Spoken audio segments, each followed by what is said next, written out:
TV. Vendée, passer plus de temps devant la Vendée.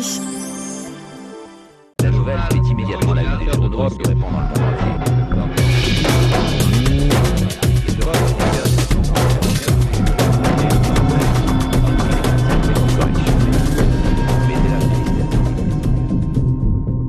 Alors, je vais maintenant passer la parole à Charles Blandinière, qui se cache là-bas, derrière sa barbe. Alors, Charles Blandinière occupe une fonction intéressante puisqu'il est directeur du service anti-blanchiment à la Société Générale. C'est donc un poste d'observation tout à fait privilégié sur les flux financiers qui pourraient friser l'illégalité ou qui même parfois sont dans l'illégalité. Alors Jean-Charles Blandinière, c'est cette deuxième vie, si je puis dire, parce que la première fois que je l'ai vu, il était, je crois, si ma mémoire est bonne, au SRPJ d'Angers, où il était policier, où il s'occupait d'affaires financières. Il y a très longtemps. Il y a très longtemps, c'est prescrit, bien sûr. Enfin, donc il a une double vision de la chose. Charles Blandinière. Merci. D'abord, bonjour à toutes et à tous. C'est la deuxième année donc, qui me vaut de participer au festival. J'en suis ravi. Écoutez ce que je viens d'entendre, je souriais dans ma barbe au motif que j'entends parler de grands voyous, jamais de grands banquiers. Et je pense que ça peut effectivement une question à se poser, où lorsque l'on parle de grands banquiers, on parle des banquiers à la tête des banques centrales, donc Banque de France au niveau des États. Et je dirais qu'aujourd'hui, effectivement, on a le sentiment, et sans sombrer dans la paranoïa, que les banques, l'image des banques et Gérard tiré à la ramasse. Moi, je dis gravement, effectivement, écorné, pour des raisons que nous connaissons tous, puisque nous sommes tous clients des banques, nous sommes tous aussi contribuables, et que, bien évidemment, depuis 2008, ce qui s'est passé sur les marchés financiers, ce que l'on appelle à juste titre ou pas la crise financière, la crise économique, etc., qui au départ est d'abord une crise de confiance entre établissements bancaires, fait que les temps sont de plus en plus difficiles et sous prétexte de rigueur, il va falloir que nous payions collectivement l'ardoise. L'année dernière, je fais cette parenthèse parce que j'avais abordé le thème qui m'était imparti. Et je vous avais annoncé que vous seriez à même de recevoir des courriers d'établissements où vos comptes bancaires sont tenus. Ces établissements vous demandant, dans le cadre d'une remise à jour des dossiers, de bien vouloir effectivement leur fournir multiples renseignements, s'inscrivant, pour certains ils l'annoncent, pour d'autres ils ne l'annoncent pas, dans le cadre de la lutte contre le blanchiment de l'argent sale, et pour la première fois, comme j'annonçais l'année dernière, dans le cadre de la lutte contre la fraude fiscale, puisque les dispositifs nationaux et internationaux ont été mis à contribution, c'était dans les cartons au niveau des États depuis 2007, nous avons donc été mis à contribution pour dénoncer, en dehors des pratiques et des soupçons que nous pouvons avoir dans le cadre de nos dispositifs, les soupçons de fraude fiscale. Donc, chacun a reçu un courrier, chacun est tenu d'y répondre. La question m'était posée hier par certains au repas du soir en me demandant, et M. Blandinière, si on ne répond pas, qu'est-ce qui se passe? Vous serez relancé. Dans la meilleure hypothèse, vous serez relancé. Et si effectivement vous tardez à mettre votre dossier à jour, l'administration publique nous a demandé de communiquer sans aucune arrière-pensée, sans aucun fondement sur la présomption éventuelle d'activité, je dirais, illicite en termes fiscaux, mais nous a demandé de bien vouloir communiquer ces listes de gens qui ne souhaitent pas répondre à Tracfin. Je vais d'ailleurs faire quelque chose, il y a d'excellents bouquins bien évidemment sur le présentoir dehors, mais moi je vous en ai amené un, c'est quelque chose qui va vous paraître un peu peut-être saugrenu. Je vous ai amené quelque chose que vous pouvez trouver en ligne sur internet, c'est le rapport TRACFIN, TRAC comme trafic, fin comme financier, 2009. TRACFIN étant l'organe de contrôle et de collecte du ministère des Finances auquel nous, banquiers, nous sommes tenus d'adresser nos déclarations de soupçons naissant soit d'une opération suspecte pour laquelle nous ne tenons pas de réponse satisfaisante de la part de ceux qui initient ces opérations, soit éventuellement de comportements suspects de nos clients, soit enfin d'un faisceau à la fois de suspicion sur l'opération, de manque de cohérence de l'opération et de l'activité du dit client. Alors, je vous le dis, je ne suis pas du tout intéressé à la diffusion de ce document. Il n'y a pas de droit d'auteur. Non, il n'y a aucun droit d'auteur. Mais je vous assure que c'est un document relativement court, bien écrit, synthétique. Ça explique de longs discours en matière de lutte affichée de la volonté de l'État de lutter contre le blanchiment et la fraude fiscale et le financement du terrorisme. Voilà qui est dit. Sur le thème cette année des causeries et sur la problématique people, vedette, starlet, sportif, etc., il est évident que ces gens sont nos clients. Si les acteurs de cinéma peuvent être fascinés par des voyous, les voyous par les acteurs de cinéma par les footballeurs, par les nôtres en ce moment, je le sais, ou tout au moins pas dans le bon sens, il est évident que derrière tout ça, à travers toutes ces relations privilégiées qui se créent entre les uns et les autres, qui vont, et qui, les histoires depuis des décennies le démontrent, dégénèrent ou dérapent souvent également dès lors que ces personnages sont des personnages de la République, sont des personnages fortement médiatisés. Il y a souvent des dérapages et des copinages qui sont également, bien évidemment, avec le monde politique, qu'il soit national, qu'il soit éventuellement régional, départemental ou communal, en fonction de la taille des collectivités en question. Et le mélange des genres entraîne donc à travers ce copinage, ce sont des gens qui se rendent des services. Alors ça c'est le terme générique, se cache énormément de choses derrière le fait de se rendre des services. Et la plupart du temps, lorsqu'on se rend service, ce sont des services qui ont vocation à rester souvent extrêmement confidentiels. Et le dénominateur commun à ces services rendus est à 99% lié effectivement à des mouvements d'argent. Pas nécessairement des mouvements d'argent officiels.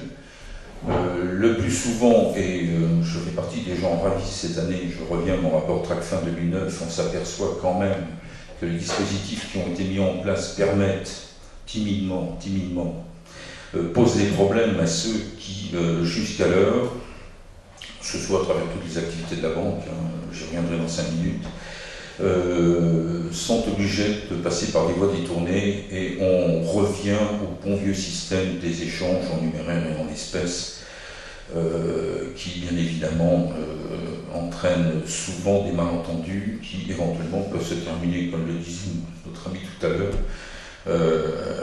non pas par voie de huissier mais autrement, de façon beaucoup plus d'ailleurs efficace en termes de résultats. Voilà. Donc, nous avons bien sûr tous ces gens comme clients. Alors, si les uns fascinent les autres, il est bien évident, ça je peux vous le dire pour l'avoir constaté, que les employés de banque sont comme tout le monde, sont également fascinés, ils sont citoyens, sont grands consommateurs de télévision, de cinéma, d'événements sportifs. Et les chargés de clientèle, il y a toute une pyramide, évidemment, plus vous montez vers un client fortement médiatisé nationalement, internationalement, plus vous avez une structure de banque qui propose une prestation de service adaptée.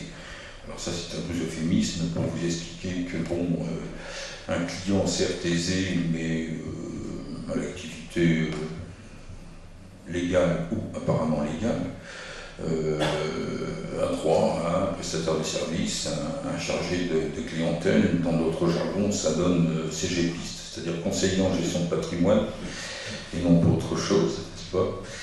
et pour effectivement tendre, pour les plus aisés d'entre eux, vers des ingénieurs patrimoniaux qui leur proposent bien évidemment des solutions en termes de gestion d'actifs et de patrimoine que je qualifie moi en tant qu'ancien flic financier, qu'en tant qu'ancien membre de l'inspection de l'AMF, à l'extrême limite de la légalité, ce qui a entraîné, regardez les relations de cause à effet, ce qui a eu pour effet d'entraîner l'élargissement de la lutte contre le blanchiment à la lutte contre la fraude fiscale. Étant entendu que l'un des vecteurs sur lesquels les États reviennent le moins, c'est compte tenu de leur endettement, il est évident que Bercy, comme d'autres, nos ministres des Finances respectifs dans la zone euro, voire même, et surtout d'ailleurs aujourd'hui aux États-Unis, ont l'intime conviction que la lutte contre la fraude fiscale pourrait ramener dans de fortes proportions effectivement les déficits budgétaires de nos États. Il faut savoir que depuis les années 70, on évalue en France chaque année, je ne connais pas la martingale, la méthode de calcul, mais je la lis tous les ans, et que nos hauts fonctionnaires, que nos ministres, soient de droite, de gauche ou d'ailleurs, le montant de la fraude fiscale par an en France est à peu près équivalent au montant du déficit budgétaire. Donc, raccourci, je lutte contre la fraude fiscale, je ramènerai d'autant le déficit budgétaire. Il y en a beaucoup qui ont essayé, manifestement ce n'est pas couronné de beaucoup de succès. Alors, le banquier, puisqu'effectivement le banquier ne fascine personne, bien au contraire, et surtout pour les temps qui courent, le banquier, lui, qu'est-ce qu'il va faire? Lui, il fabrique de la monnaie, il fabrique de l'argent. Et pour commencer, son premier souci, sans aucun cynisme de ma part, c'est d'en fabriquer pour lui. Puisque l'industrie du monde bancaire consiste effectivement à faire tourner de l'argent pour en tirer de nouvelles ressources qui elles-mêmes vont être réemployées. La problématique avec les people et les gens dont mes camarades viennent de causer, c'est que c'est jamais tout net, c'est que c'est jamais tout clair. L'industrie du cinéma, l'industrie de la chanson, etc., les retours sur commissionnement, les facturations des prestataires, des intermédiaires, jouent, comme vous l'imaginez bien, sur des dizaines de millions d'euros, mais c'est la course à la confidentialité. Je veux dire, si on annonce 100 dans un contrat, il est fort probable qu'on soit 120 dans la vraie vie. La problématique ensuite va être effectivement de tenter d'utiliser les 120 de la façon la plus efficace qui soit. Aujourd'hui, donc, les 20, pardon, le delta, de la façon la plus efficace qui soit, étant entendu qu'effectivement, aujourd'hui, la difficulté consiste à réintégrer dans le circuit légal de l'argent, c'est-à-dire dans le circuit bancaire, ces 20. Par conséquent, là aussi, il existe toute une famille de prestataires spécialisés dans ce qui peut justifier à un moment T, ce qui peut donner l'apparence de la légalité à une opération. C'est évident que si vous voulez cacher 20 et que ces 20, il va falloir les sortir pour pouvoir les réintégrer. Si votre banquier, car croyez-moi, dans la banque de détail, les bonnes questions sont posées, vous demande pourquoi effectivement et comment vous pouvez disposer d'une somme qui n'est pas en cohérence avec le contrat que vous aviez présenté initialement, il va falloir présenter de la fausse documentation, la fausse facture, du faux contrat, c'est ma expression, mais tous les petits bouts de papier qui vont bien avec et qui justifieront effectivement la réintégration et l'officialisation de ces VA. Dans le métier qui est le mien aujourd'hui, je le disais sur la présentation du programme du festival, sommes-nous tous daltoniens? Pour ma part, j'essaie de ne pas l'être. En ce qui concerne les activités de banque de détail, c'est sans doute l'approche qui est la plus cohérente, la plus aisée aujourd'hui sur le territoire national en matière de prévention du risque, de gestion de cette frange de population.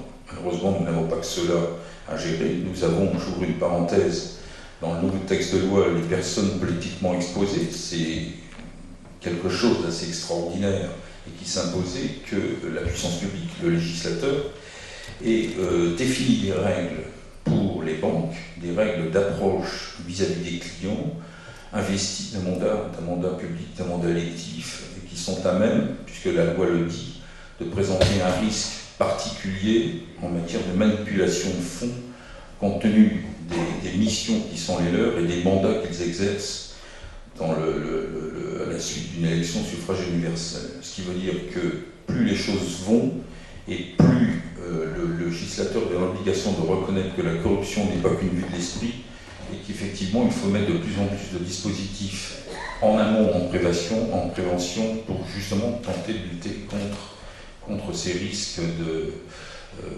d'infraction morale. La plupart d'ailleurs des histoires qui tournent mal, alors je ne suis pas un spécialiste des dossiers qui ont été dont on a parlé tout à l'heure, mais la plupart du temps sont toujours des histoires qui tournent mal, des accords bien évidemment clandestins qui n'ont pas fait l'objet d'un enregistrement du contrat et pour cause, des retours sur commissionnement qui ne se font pas pour X raisons, de la parole trahie, et bien une fin tragique pour effectivement les auteurs de toutes ces affaires. Vous avez entendu parler, et pour cause, depuis 2008, et surtout l'initiative d'ailleurs de notre président de la République, de la lutte contre les paradis fiscaux. Je peux vous dire que cette clientèle, bien évidemment, est en partie logée dans le cadre de montage dans des paradis fiscaux, étant entendu qu'il n'est pas du tout interdit, j'insiste bien là-dessus, pour éviter la confusion dans l'esprit des unes et des autres éventuellement, il n'est pas interdit d'ouvrir un compte au Liechtenstein, à Monaco, aux Bermudes, où vous voulez sur la planète, connotation paradis fiscal, à la seule et unique condition préalable de le faire savoir à l'administration française. Donc c'est là où ça devient cocasse. Vous imaginez bien qu'effectivement, ceux qui ont recours à l'ouverture de comptes offshore sur ces zones géographiques n'ont pas franchement l'intérêt et n'ont pas l'envie de l'officialiser. Néanmoins, parenthèse là aussi, pour contredire un petit peu les idées reçues, la plupart des grands groupes cotés au CAC 40, donc à la Bourse de Paris, mais qui en même temps, pour la plupart d'entre eux, sont cotés sur d'autres bourses occidentales, ces grands groupes français, peu importe les noms, ça ne présente aucun intérêt, mais membres du CAC 40, ont effectivement des filiales installées dans ces paradis fiscaux, évidemment, imaginez-vous, dans un premier temps pour tenter d'économiser fiscalement par rapport effectivement à l'impôt société France, mais malheureusement on s'aperçoit également qu'on loge dans ces filiales basées dans les paradis fiscaux des opérations pour le moins critiquables et dont nous avons nos vocations lorsque nous les voyons passer, mais je ne dis pas je vois tout, à les déclarer donc au ministère des Finances. Il faut savoir que, vous savez, tout ça est très compliqué parce que tout n'est pas blanc, tout n'est pas noir, tout est gris, clair, gris foncé. Et je vais vous citer un exemple. Chypre est rentré dans la zone européenne il y a donc 2 ans.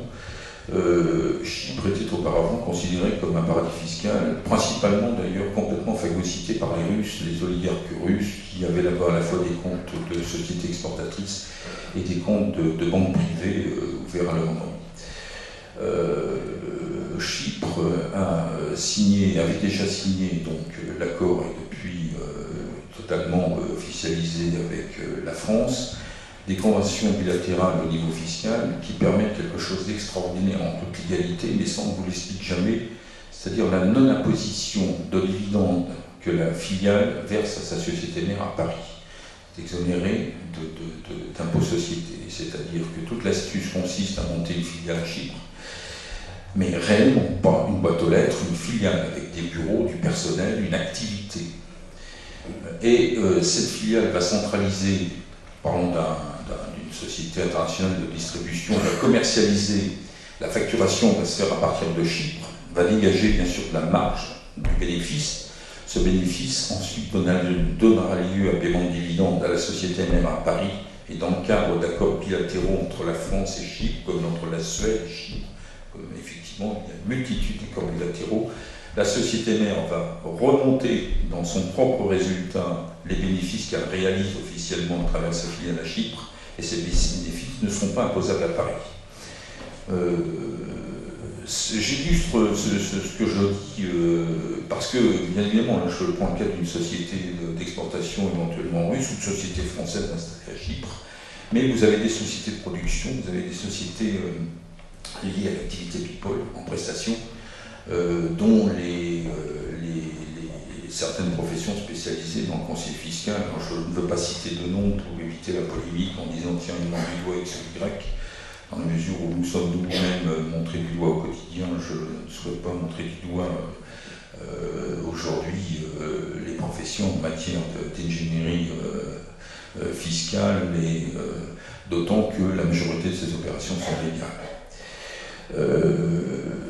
Pour ce qui nous concerne, au niveau des départements anti-blanchiment, il faut également que vous sachiez que, bien évidemment, lorsque nous détectons, mais j'ai un bureau à la Défense, au siège, j'ai l'ensemble du groupe, j'ai certes une grosse équipe, un gros service, mais la banque traite des dizaines de millions d'opérations au quotidien, et je ne suis pas derrière chaque chargé de clientèle, derrière chaque opération du groupe. Donc le système est un petit peu comme le système d'imposition, c'est-à-dire que le système est déclaratif, c'est-à-dire que l'intégralité du personnel commercial, on va dire ça comme ça, a l'obligation, d'une part de par la loi, d'autre part de par les instructions qui transposent la loi dans nos systèmes de fonctionnement au quotidien, ont l'obligation donc de m'informer des opérations suspectes ou qui leur paraissent suspectes, dans la mesure à ce que je puisse les analyser et éventuellement les déclarer à l'autorité française via Tracfin, dont je vous donnais référence tout à l'heure. Oui, ça c'est sur le papier. Nous sommes bien évidemment astreints à le faire. Je pense que nous le faisons bien. Depuis une dizaine d'années, les systèmes mis en place ont démontré leur efficacité. Parenthèse avec une affaire qui actuellement est jugée devant la 11e chambre du TGI de Paris, qui est l'affaire Kerviel. Et quand je dis que les systèmes de contrôle en matière d'anti-blanchiment sont efficients et montent en puissance depuis 10 ans, n'en tirez aucune conclusion de ma part sur la problématique Kerviel, ce qui s'est passé, ce qui continue à défrayer la chronique, qui ne relève, absolument pas de mes compétences, d'une fraude interne, étant entendu que les établissements bancaires se protègent surtout des fraudes venant de l'extérieur et peut-être pas assez des fraudes effectivement internes, c'est possible. Je n'en suis pas un spécialiste, donc je n'en dirai pas plus. Si toutefois vous avez une question sur ce que vous entendez ou sur le déroulement du procès, parce qu'on rapporte les médias, si je peux vous répondre, je vous répondrai tout à l'heure. Mais le système est assez efficient, effectivement, il faut bien le dire. La plupart du temps, mais ça je ne veux rien vous apprendre, la problématique effectivement de la détection en matière d'argent sale. Alors aujourd'hui, encore une fois, j'insiste pour la énième fois, l'argent sale ne concerne pas que l'argent provenant d'activités criminelles ou délictuelles, mais l'argent sale est également l'argent qui provient de la fraude fiscale. La fraude fiscale, certains ont dit qu'il s'agissait d'un sport national dans ce pays. Je n'en sais rien. Je trouve qu'il faut éviter de se tromper de cible. Je le dis, je ne devrais pas le dire, mais j'ai pris ma part de responsabilité dans ce que je transmets à Tracfin ou ce que je ne transmets pas. La fraude s'entend en premier euro.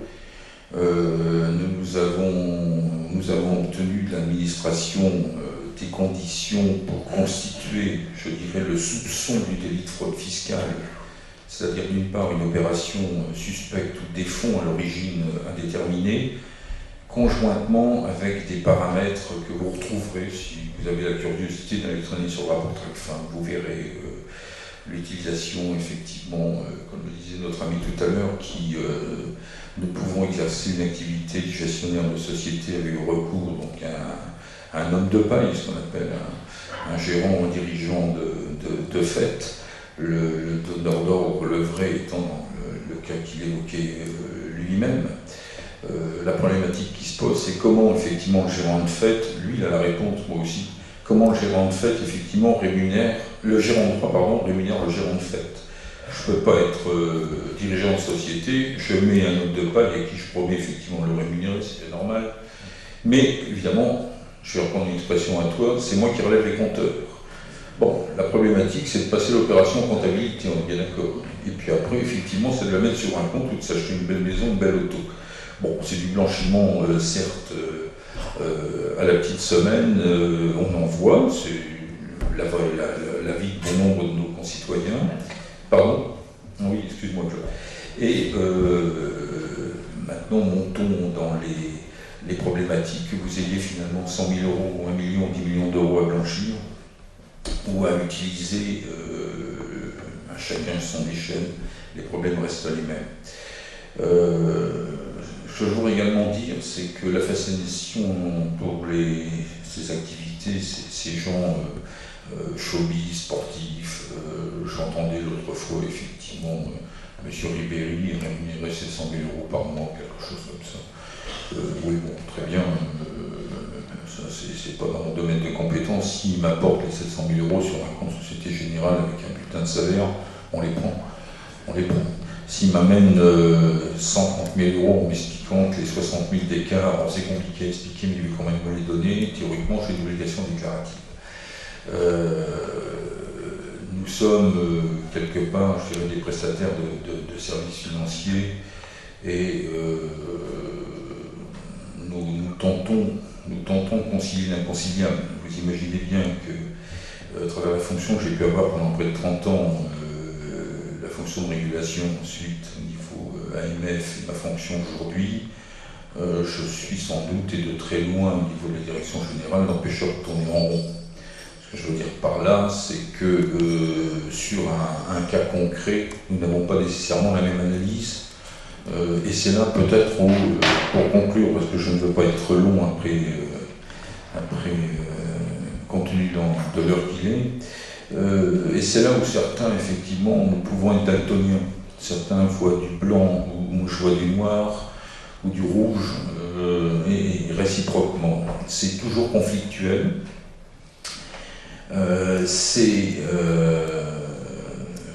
Au final, la décision, j'émets moi des avis. Je n'ai pas le droit de veto. Je suis salarié de la Société Générale, j'émets donc des avis. Le droit de veto, l'arbitrage, lorsque je dis non à une opération, il lui ressort des mandataires sociaux. Dans un mandat social, ils sont payés pour ça, en général pas trop. TV Vendée. Passer plus de temps Devant la Vendée. La nouvelle fait immédiatement la une des journaux qui répond dans le monde entier.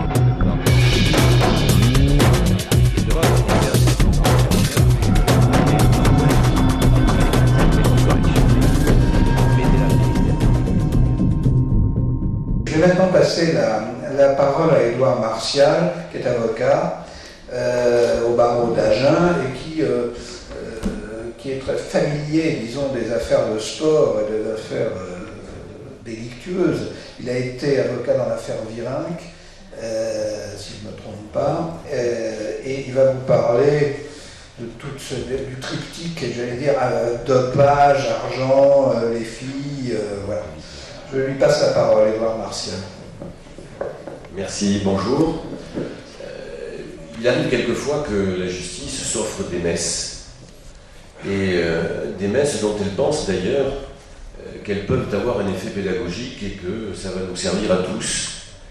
Et que ça va mettre un terme à un phénomène de société illégal, bien sûr, immoral et amoral. Je ne sais pas si elle est tout à fait dupe sur le sort que nous lui faisons, mais en tout cas, ces procès ou ces grandes messes existent. J'ai eu la chance de faire partie d'une de ces messes organisées par l'institution judiciaire à l'occasion de l'affaire Festina. Toutes les grand-messes, c'est-à-dire qu'on réquisitionne une partie du palais de justice de Lille, qu'on réquisitionne de nombreuses personnes qui vont assurer la bonne tenue de ce procès, qu'on réquisitionne le temps, puisque cette affaire va s'étaler sur plusieurs semaines, pour un titre qui, contrairement à ce qu'on pourrait penser, n'est pas le procès sur le dopage et comment mettre fin au procès sur le dopage, mais qui se transforme, et ce sont les journalistes qui le veulent ainsi, parce que ce sont eux qui titrent le procès de Virenque. C'est manifestement une erreur, parce que Richard Virenque, au cours de ce procès, ne risque rien, puisque celui qui utilise les produits dopants ne peut pas être condamné. Seuls les trafiquants peuvent être poursuivis, puis ensuite condamnés s'ils sont coupables. Eh bien, au cours de cette grande messe, qui ne donnera rien, strictement rien, des peines avec sursis et d'innombrables relax, on va passer son temps à écouter les coureurs cyclistes, leurs épouses, qui viennent quelquefois avec des témoignages poignants expliquer la vie du dopé, et puis on discute scientifiquement sur ce qu'est le dopage, avec une opposition, vous vous en doutez déjà, vous le savez sans doute, entre notre position latine, très dure, pas de dopage, aucun produit qui serait susceptible de modifier le comportement et les performances du sportif, et en dehors, bien évidemment, de toute assistance médicale. Pour les anglo-saxons qui viennent le dire à la barre de cette grande messe, vous vous trompez, votre conception latine est une conception dépassée qui ne prend pas en compte l'évolution médicale. La performance du sportif peut être améliorée dans des conditions normales et naturelles, sous la surveillance du médecin, parce que lui connaît le corps, lui connaît l'organisme et lui connaît la science. Donc à partir du moment où cette opposition a été formée, le procès n'existait plus. Chacun connaissait le résultat, chacun savait qui pouvait être condamné et qui ne le serait jamais. Donc les cyclistes se sont retrouvés jetés en pâture. Et c'est vrai que quelquefois l'institution judiciaire a tendance à jeter en pâture. Ils sont responsables, bien évidemment, de s'être dopés. Je ne dirai jamais le contraire. Ils sont bien évidemment responsables de cette atteinte à la loi. Mais à partir du moment où on savait d'entrée qu'ils ne pourraient pas être condamnés, il était inutile de nous les donner en gibier de potence. Alors ce procès a été extrêmement intéressant pour moi, mais à titre personnel. Comme les choses sont publiques, et que ce procès est maintenant ancien, je peux vous dire quelle a été ma vie pendant ces quelques semaines, pendant ces quelques jours. Nous étions, et j'étais avec les coureurs cyclistes, dans le même hôtel, parce qu'il fallait bien préparer l'audience, préparer les dépositions, préparer les déclarations qu'on était susceptibles de faire les uns derrière les autres, et au fur et à mesure, vous le savez, les dîners délient les langues, délient les comportements, les relâches, et très vite, j'ai compris que la première clé de ce dopage, c'est bien évidemment l'argent. Et ça, vous l'avez compris vous aussi, et vous savez très bien que la première motivation, c'est, au travers de l'amélioration de la performance, c'est gagner plus d'argent. Et l'anecdote est la suivante, elle est d'une telle vérité qu'il me semble qu'elle donne la mesure du monde dans lequel nous sommes, dès lors qu'il s'agit de passer d'un sport amateur et du sport plaisir, et n'en parlons plus très vite, au sport professionnel qui peut devenir celui qu'on essaie d'éviter, celui dont on dit qu'on ne veut pas le voir et ne veut pas le connaître. Ce coureur cycliste a 28 ans au moment où il devient professionnel. Il est un des meilleurs coureurs amateurs. Il n'a jamais pris un produit, sinon les fortifiants, ce qu'on peut imaginer, ce que nous pouvons tous prendre dès lors que nous avons envie d'être en forme. Rien d'interdit, rien d'illégal. Il a 28 ans, il est ouvrier maçon. On lui propose de passer professionnel chez Festina. Il a 3 enfants. Son salaire, c'est un peu plus que le SMIC. Et donc il passe un contrat qui présente cette particularité d'être limité dans le temps, très vite. Et alors qu'il s'est préparé pour ce monde professionnel, il s'est préparé pour, comme chez les amateurs, être un des meilleurs. Les premières séances d'entraînement ne lui posent aucune difficulté. Il est dans les premiers. Et puis arrive le mois de décembre, qui semble-t-il est la période charnière, le début janvier, et très vite, il ne suit plus le rythme. Il est largué, comme on dit dans le peloton, et là il ne comprend plus. Il sent qu'il va retourner à la maçonnerie, à ses difficultés financières, et puis il commence à s'exprimer, ou plutôt il commence à comprendre, il commence à entendre ce que les uns et les autres lui disent. Et un soir, le soigneur, puisque c'est le personnage central dans toutes les équipes cyclistes, vient le voir en lui disant, écoute, tu te sens pas bien, on le voit. Mentalement, tu te sens à la traîne. Alors je t'explique. Tu devras, si tu veux devenir un champion, entre guillemets, en tout cas si tu veux intégrer l'équipe et participer au Tour de France, puisque c'est le rêve, c'est le but de tous ces jeunes cyclistes, tu parles à tes copains, je te dresse une liste et tu auras droit à ces produits. Ces produits ont un coût, il te sera prélevé sur tes primes, sur tes gains et salaires. Et voilà notre cycliste qui tombe un petit peu des nues, qui comprend et qui se pose la seule question vraie. Si je prends ces produits, j'ai 28 ans, j'ai 3 enfants, je peux espérer mener une carrière pendant 6 ou 7 ans, je peux donc gagner temps, et dans ces conditions, il ne me faut pas une nuit pour décider. Il fait le choix du réalisme économique. Il est hors de question qu'il revienne chez lui et qu'il explique à son épouse et peut-être à ses enfants, en tout cas à ses amis, qu'il était peut-être un des meilleurs amateurs, sinon le meilleur, et qu'il a été incapable physiquement, mentalement, de s'intégrer dans une équipe professionnelle. En quelques heures, il a fait son choix. Il deviendra donc un coureur cycliste professionnel dopé. C'est le choix de tous ces jeunes.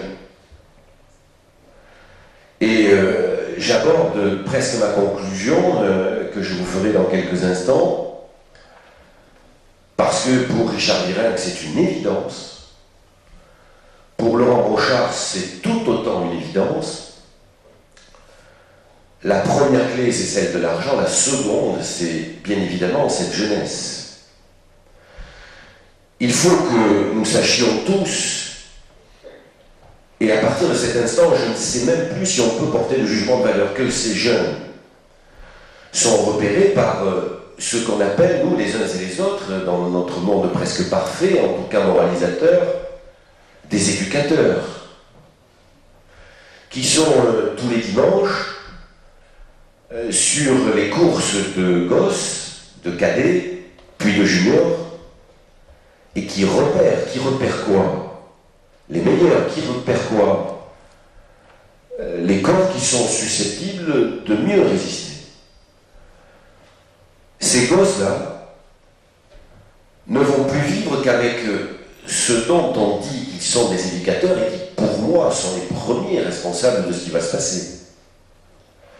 L'éducateur, il est à la recherche souvent de ce qu'il n'a jamais été lui-même. Un type performant, un type brillant, un type qui gagne.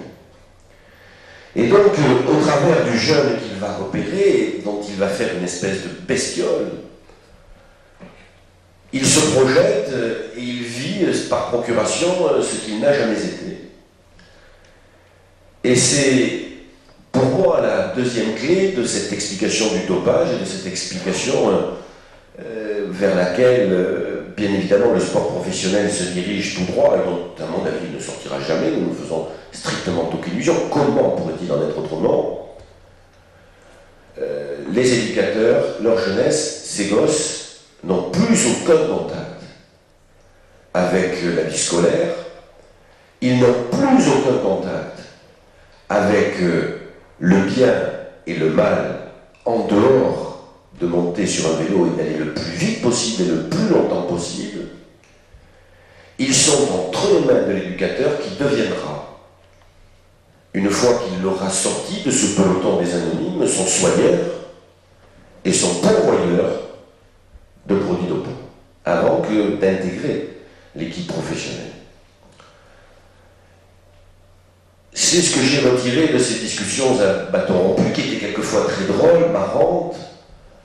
Nous étions dans un hôtel où il y avait beaucoup de moquettes, et je suis très sensible à la moquette, et quelquefois je fais un peu d'asthme.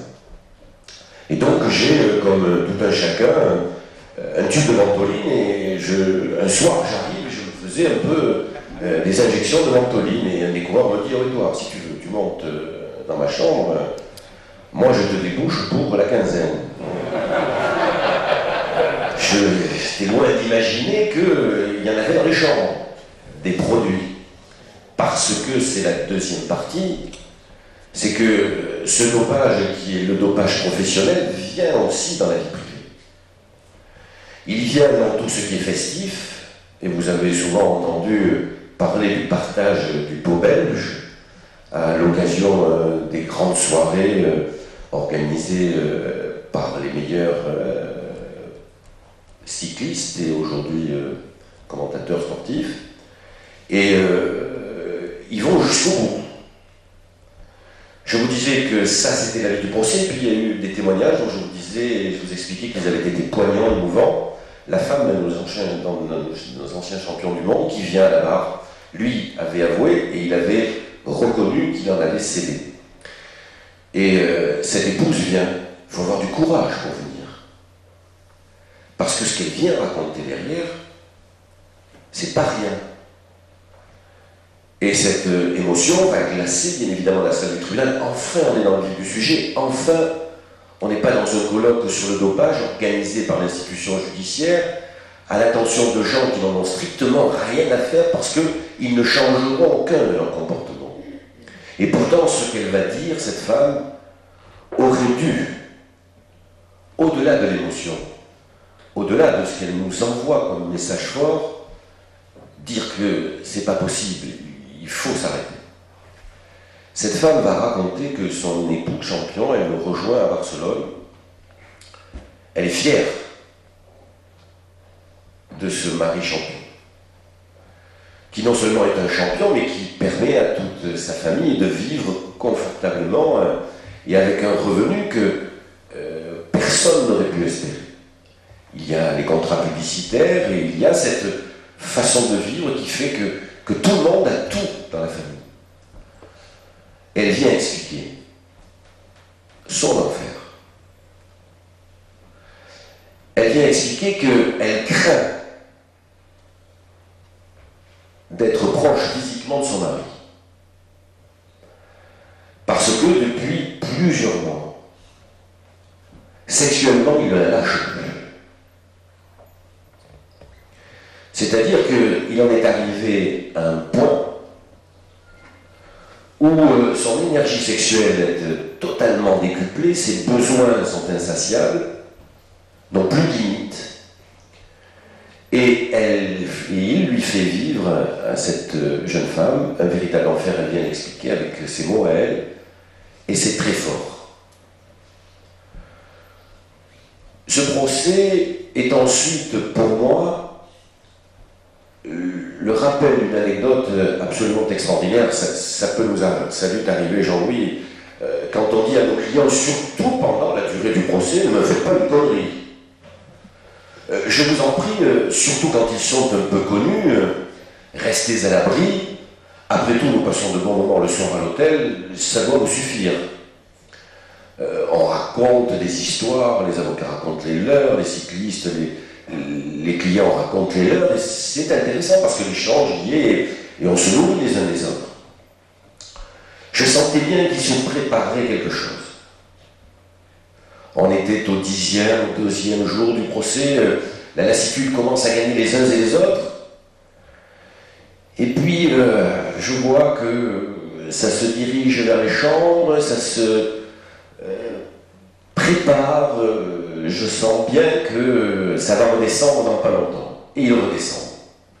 Ils sont 4 ou 5, ils s'en vont. On est à Lille. Et la seule chose dont je me méfie, vous vous doutez bien, c'est qu'il y ait un photographe qui les surprenne dans une position qui viendrait un peu gâcher les beaux serments qu'on est en train de tenir, les belles paroles qu'on prononce, les engagements qu'on va bien évidemment tenir pour la vie. 3 heures du matin, coup de téléphone dans la chambre, un des cyclistes avec qui j'ai noué d'excellentes relations. Edouard, tu peux nous rejoindre? Je dis, qu'est-ce qu'il y a? On est dans une boîte extraordinaire, il y a des grossesses partout. Je lui ai dit, écoutez, je vous avais dit, ils étaient bien évidemment défaits, chargés, et ils étaient entourés de ce que vous pouvez imaginer. Ils étaient entourés bien évidemment des filles, puisque la 3e mi-temps, elle est générale partout, elle est partagée par tous. Ce serait une hypocrisie de dire qu'elle n'est pas partagée aussi avec les femmes. Je leur dis, je vous avertis, s'il y a une photo dans le journal, je me casse. Non, t'inquiète pas, vraiment. Difficile à comprendre en plus, parce que les bouches étaient devenues pâteuses et que les langages avaient de plus en plus de mal à passer et que les phrases devenaient incompréhensibles. Avertissement en plein procès. Leur vie privée était atteinte à ce point que la mesure du risque, alors même qu'ils sont sous l'œil du public, sous la loupe forcément déformante de ce que peut être le média, n'a strictement aucun intérêt, ou en tout cas ne représente aucun élastique susceptible de les retenir. Ça, c'est le 3e point, la vie privée. Je sais que vous avez parlé hier de Franck Ribéry et de ce qui s'est passé avec les prostituées. Bien évidemment qu'on peut regretter la manière dont les choses se passent. Moi, je suis stupéfait aussi qu'on continue à ne pas se rendre compte quel est le mode de vie de ces garçons-là. On est tous en train de se jeter à la figure comme élément qui devrait être déterminant de leur statut et de la vie qu'ils devraient mener, les salaires mirobolants qu'ils touchent. On a sans doute raison de le faire, mais je me demande si on n'est pas décidément sacrément hypocrite. Parce que quand ils sont dans ce qu'on appelle les centres de formation, et je terminerai par là, je vous l'ai déjà annoncé, ces gosses, on vient les chercher.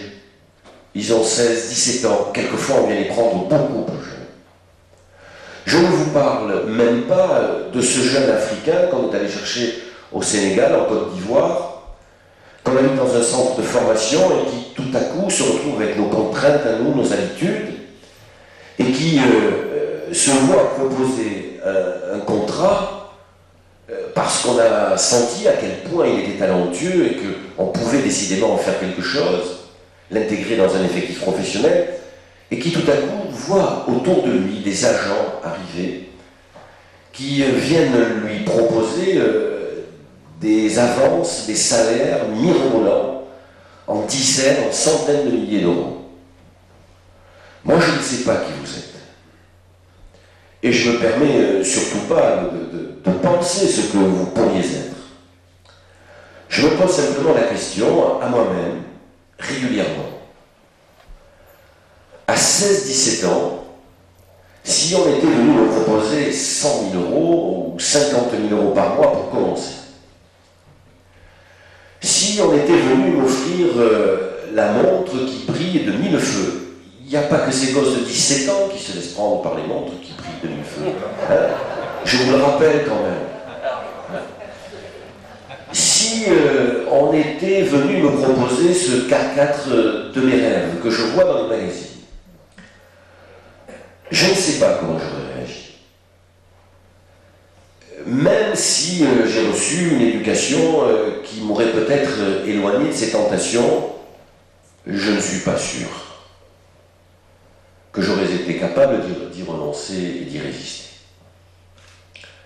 Et depuis cet âge-là, depuis cet âge de 14, 15, 16, 17, jusqu'à ce qu'ils signent leur premier contrat rémunérateur, ces gosses, encore une fois, sont dans des centres de formation dont on me dit qu'ils sont animés par des éducateurs, qui sont donc des passeurs d'éducation, des passeurs de valeurs, et donc je m'aperçois que, à peine le premier contrat signé, il n'existe plus, et que les seuls interlocuteurs de ceux qui sont en train de devenir des professionnels, qui ne sont même pas adultes,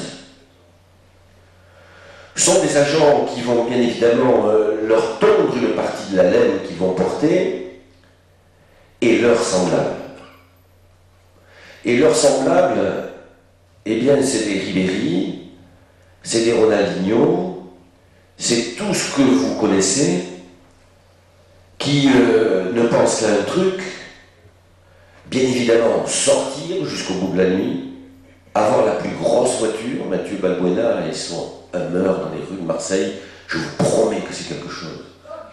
Ça vous donne la vraie mesure de ce qu'on peut être les uns et les autres. C'est à ce point d'une tristesse malheureuse qu'on ne voit plus le Hummer, qu'on ne voit plus rien, qu'on a envie de tout rejeter. Je me dis qu'à partir de cet instant-là, leur vie, elle va consister à regarder ce que l'autre fait dans le côté le plus bling-bling qui soit. À partir de 1990, leur idole à tous, c'est forcément David Beckham. Ils veulent, même s'ils n'y arrivent pas physiquement, lui ressembler, et en tout cas ils veulent en avoir les mêmes attributs. Ils veulent avoir les plus belles filles, et c'est pas difficile. Ils veulent avoir les plus belles voitures, et c'est pas difficile. Les plus grosses montres, et c'est pas difficile. Et comme ils savent qu'ils sont sous l'œil des paparazzi, alors que font-ils? Ils organisent des soirées entre eux, dans les clubs de jet set, parisiens, barcelonais, Ibiza. Ils sont là avec le même regard que celui qui est à côté d'eux, et donc il n'y a plus aucun frein entre les rails de coq, les filles à qui on ne demande plus rien mais qu'on prend, qu'on paye 2000 ou 2500 € la passe, peu importe, le monde des valeurs n'est plus semblable au nôtre, et je crois que dès cet instant-là, il nous est presque interdit, non pas de leur regretter ce monde qu'ils ont créé, mais de dire que ces hommes qui vivent de cette manière-là ne sont pas des exemples pour notre jeunesse.